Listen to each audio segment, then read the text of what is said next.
ঈদুল আজহার দীর্ঘ ছুটি পেয়ে ভোগান্তি এড়াতে ঈদের দ্বিতীয় দিনেও নারীর টানে বাড়ি ফিরছেন অসংখ্য মানুষ।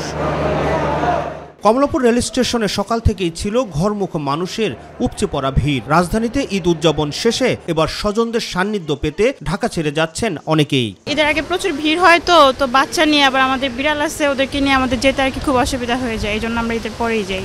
কুরবানির দিন ঝামেলা থাকে, কুরবানি কইরা আপনার ইটি কইরা পরে এর পরের দিন গেলে আর কি একটু সাশ্রয় একটু পাওয়া যায়। মূলত কর্মব্যস্ততার কারণে যারা ঈদের সময় রাজধানীতে থেকেছেন তারাই এখন ঢাকা ছাড়ছেন।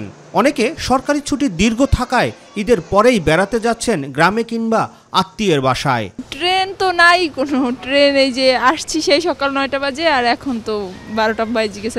কেসারেন শেকড় থেকে শিখরে। তো আপনার এই পর্যন্ত অনেক ট্রেনের জন্য বসাছিলাম, একটা ট্রেনের টিকিটও পাইনি। রাজধানীর বাস টার্মিনালগুলোর চিত্র প্রায় একই রকম।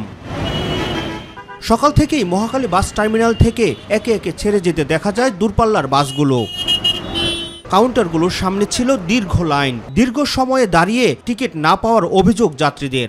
টিকিট দিচ্ছে না, বাস আসলে দিচ্ছে। আমরা তো আরো ঘন্টা 2 আগে কাটছি এখানে, কিন্তু টিকিট তো দিচ্ছে না। এদিকে যানজটে আটকে থাকার কারণে প্রতিটি গাড়ি আসতে অতিরিক্ত 2 থেকে 3 ঘন্টা সময় বেশি লাগছে বলে জানান কাউন্টারম্যান।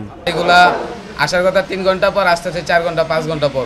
তবে লোকাল বাসগুলোতে যাত্রী চাপ কিছুটা কম থাকলেও অতিরিক্ত ভাড়া আদায়ের অভিযোগ যাত্রীদের। বাস শ্রমিকরা বলছেন ভিন্ন কথা। ভাড়া 400 টাকা করে বলতাছে, তাও পিছনে সিট দিয়ে। নর্মাল আগে তো আমাদের ইয়াদা যাইতাম যে আপনার 200 টাকা 250 টাকা এরকম ছিল। স্যার ভাড়া তো বেশি না স্যার, 466 টাকা সরকারে ভাড়া করে দিয়েছে, চারের ভাড়া। যাত্রীদের অভিযোগের সততা যাচাই করতে লোকাল বাসগুলোতে অভিযান চালায় সেনাবাহিনী। অতিরিক্ত ভাড়া আদায় করলে কঠোর শাস্তির আওতায় আনার হুঁশিয়ারি দেন তারা।